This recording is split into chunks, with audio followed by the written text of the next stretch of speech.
a subject and targeted individual in Cape Town, South Africa.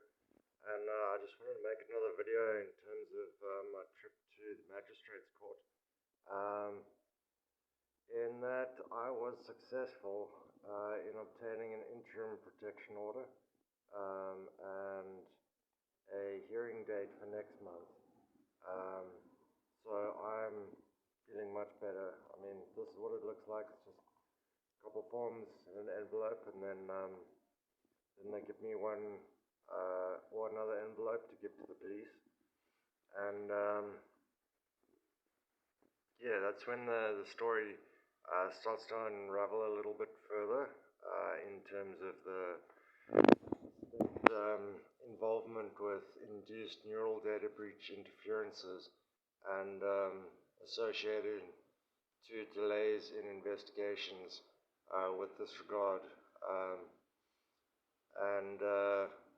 Becky Sellers Association to a complaint lodged against the former Inspector General of Intelligence, Dr. Seklomo Maru Dintwe, should not be overlooked in terms of any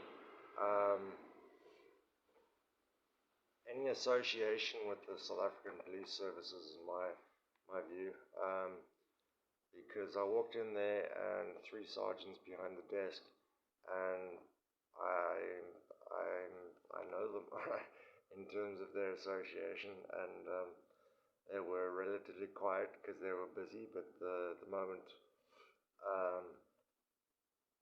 I started talking about recognition of dropping off papers at the police station, they give what's called an OB, or references an OBJ number or an OB number. And when I asked for that, then comments started to fly from the police. So I bear witness to that in terms of data subject hyperstimulation or induced hyperstimulation electronically or optically or magnetically.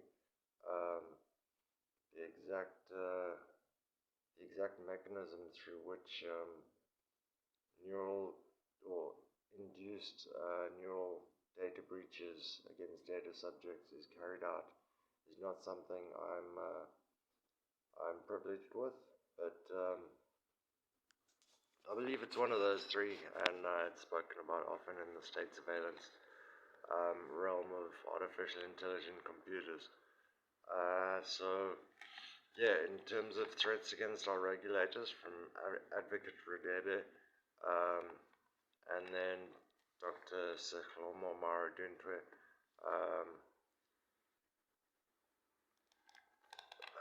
it's a bad situation, so I'm making another video because as one experiences harassment or psychological continuity data manipulations and corruptions and consumptions,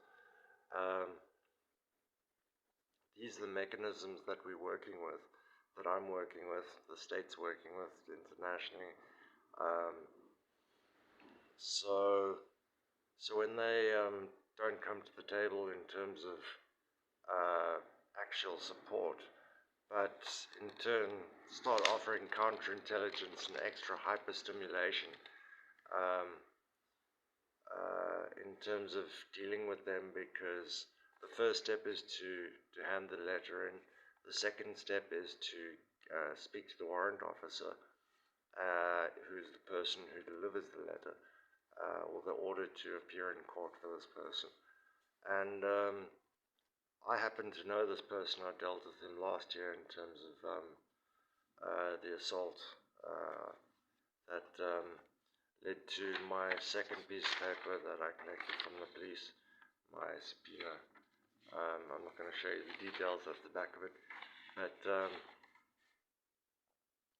yeah, so the guy who tried to attack me is scheduled for a hearing, and yeah, that brings up a bit of emotional associations, but I'm somewhat calm and collected in terms of my situation, my position, I go there, tell the truth, and if they want any further answers, I'm happy to articulate. But bottom line is, yeah, it was difficult getting into um, a relaxed frame of mind when I'm subject to these things. I go to court. Um, in terms of my experience of harassment at the court, um, the clerks are not impartial to it, with the least amount of association granted to the judges. Um, so when the security guards are sort of supported by the clerks, it um, it can be really challenging in terms of anybody in South Africa subject to these vulnerabilities who have to go through these steps. And then once that's done, headed off to the police station getting the same treatment, and the warrant officer involved is the same person that I've lodged a complaint with previously that was investigated and sent back a conclusive remark that it was an administrative error, and yeah, they didn't even really answer the question. So I have to go back to the ombudsman, um, which is another half day off work, and these are things that other people, other data subjects, other targeted individuals in South Africa are going to have to go through. And it's challenge after challenge, and we're exposed to the vulnerabilities through that. So getting to the other side is not an easy feat, and it is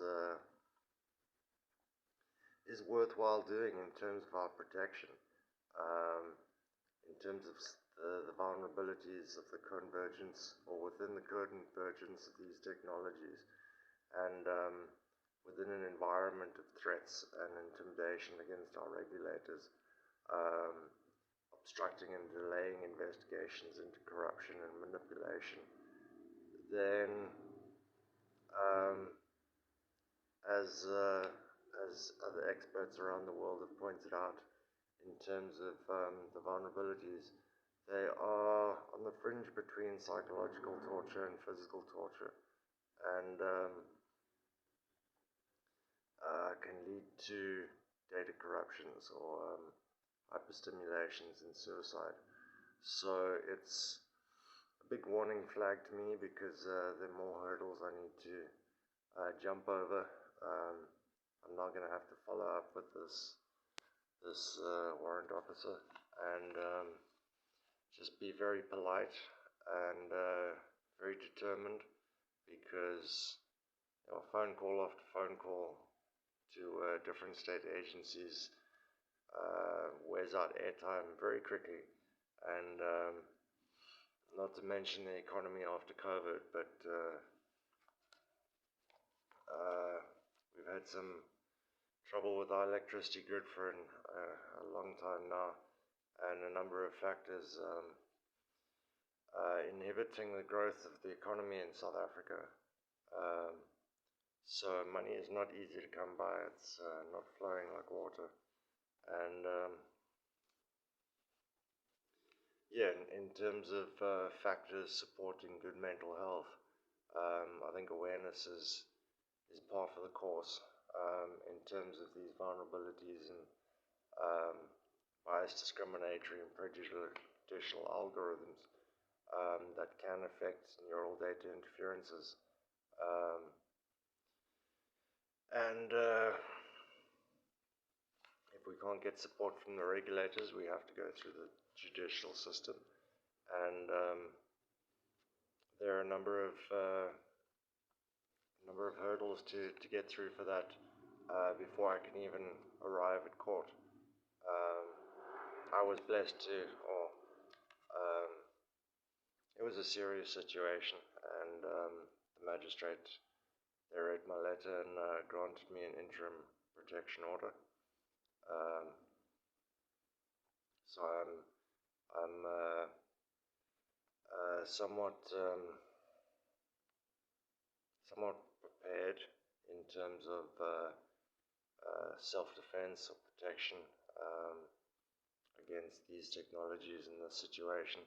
But I know I'm not the only one, so I thought I'd make a quick video to turn into a bit of a 5-10 minute video. But I will, yeah, just keep you posted, because I do have to go back to court and deal with the same security and people there who have been participating in electronic or magnetically or optically manipulated neural data of data subjects, and they gaslight the situation, they victim blame,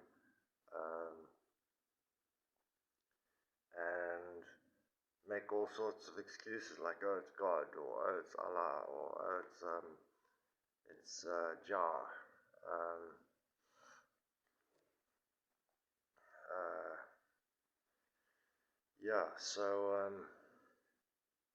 the gaslighting, the sort of undermining of one's mental integrity while experiencing these situations, and then having somebody reference that in terms of sort of a greater understanding and awareness of the situation you're in, has on a number of occasions induced a need for a break.